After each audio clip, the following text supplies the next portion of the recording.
अस्सलामुअलैकुम वरहमतुल्लाहि वबरकातुहू। बिस्मिल्लाहिर्रहमानिर्रहीम।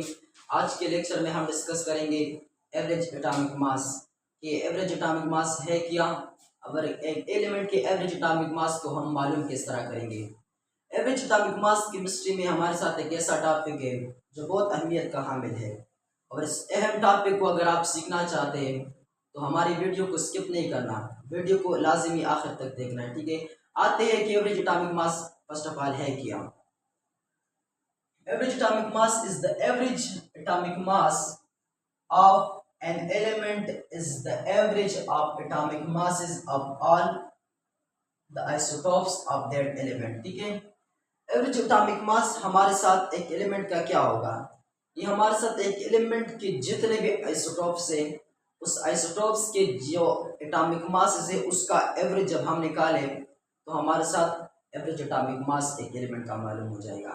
यानी एक एलिमेंट का एवरेज एटॉमिक मास हमारे साथ इस एलिमेंट के जो आइसोटॉप्स है उसकी एटॉमिक मास इसका एवरेज होगा। ठीक है, आसान लफ्जों में एक एलिमेंट का एवरेज एटॉमिक मास हमारे साथ इस एलिमेंट के आइसोटॉप्स का इसकी एटॉमिक मास इसका क्या होगा, एवरेज होगा। फार्मूले से इंशाल्लाह आपको समझ आ जाएगा, बिल्कुल इजी। ठीक है, फार्मूला हमारे साथ इसका इस तरह है कि हम मतलब एक एलिमेंट की एवरेज एटॉमिक मास मालूम किस तरह करेंगे।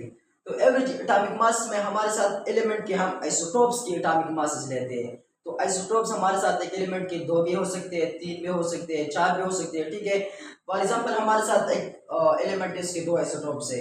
हम first of all atomic mass of one isotope, ठीक है, जो पहला नंबर आइसोटॉप से उसका एटॉमिक मास ले लेंगे, फिर मल्टीप्लाई इट्स एबंडेंस। ठीक है, कि इसका एबंडेंस कितना है, एबंडेंस मतलब इसकी कायनात में, इस अर्थ में इस आइसोटॉप्स की यानी इस एलिमेंट की आइसोटॉप जो है इसकी मौजूदगी कितनी है, उसका परसेंटेज कितना है, कि मतलब अर्थ में कितना पाया जाता है इस एलिमेंट का ये आइसोटॉप्स। ठीक है, तो पहला नंबर आइसोटॉप जो है इसका एटॉमिक मास ले लेंगे, मल्टीप्लाई बाय इसका एबंडेंस जो जितने परसेंट मतलब ये मौजूद है, डिवाइड बाय 100। ठीक है, फिर प्लस करेंगे किसके साथ, दूसरा नंबर आइसोटॉप जो है atomic mass of isotope number 2, जो दूसरा नंबर आइसोटॉप से इस एलिमेंट का, ठीक है, उसका एटॉमिक मास ले लेंगे, मल्टीप्लाई बाय क्या, इट्स एबंडेंस, और इसका जितना मतलब मौजूद ये है अर्थ में, इस जितना मतलब परसेंट नहीं पाया जाता है इसके साथ मल्टीप्लाई करेंगे, डिवाइड बाय 100। तो हमारे साथ क्या मालूम हो जाएगा, इसका एवरेज एटॉमिक मास, यानी फर्स्ट आइसोटॉप्स का atomic mass multiply it's abundance divided by 100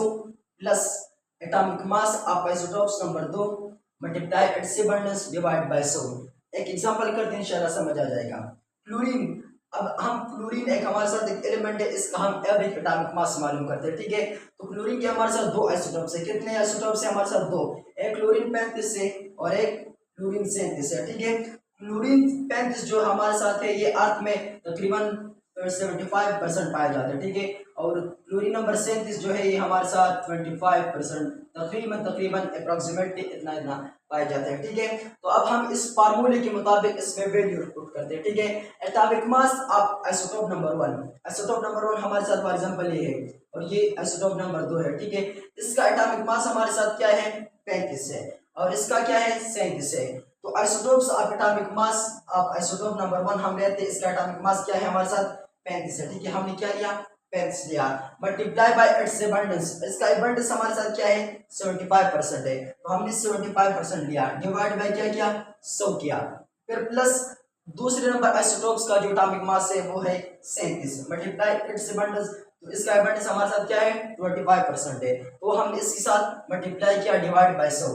फिर जब हम ये इसके साथ मल्टीप्लाई करें, फिर डिवाइड करें 100 पर, और ये इसके साथ जो मल्टीप्लाई करें, डिवाइड करें 100 पर, इस दोनों को हम जब प्लस करेंगे तो हमारे साथ क्या आ जाएगा, 35.5 एटॉमिक मास यूनिट। ठीक है, तो हमारे साथ ये 35.5 एटॉमिक मास यूनिट क्या है हमारे साथ, ये हमारे साथ एवरेज एटॉमिक मास हो गया। ठीक है, एवरेज एटॉमिक मास हो गया। ठीक है, मैंने एक क्वेश्चन लाया है आप लोगों के लिए कि मतलब सिल्वर के जो आइसोटॉप्स है, सिल्वर के हमारे साथ 2 आइसोटॉप्स है, यो एक Ag107 है, एक 107, और दूसरा जो हमारे साथ है वो Ag109 है। ठीक है, पहले का जो एबंडेंस है वो 57% है, दूसरे का 43% है। तो आपने इस फार्मूले के मुताबिक इस फार्मूले को अप्लाई करो तो इंशाल्लाह कोई कंफ्यूजन नहीं होगा, कोई मसला नहीं होगा, और आपके साथ एवरेज एटॉमिक मास निकल आएगा। ठीक है, उम्मीद रखता हूँ कि आपने ये सीखा होगा। अगर फिर भी कोई मसला हो, कंफ्यूजन हो तो आप कमेंट सेक्शन में पूछ सकते हैं और इसका जो आंसर आएगा वो आपने ज़रूर कमेंट सेक्शन में बताना है। ठीक है, वस्सलाम।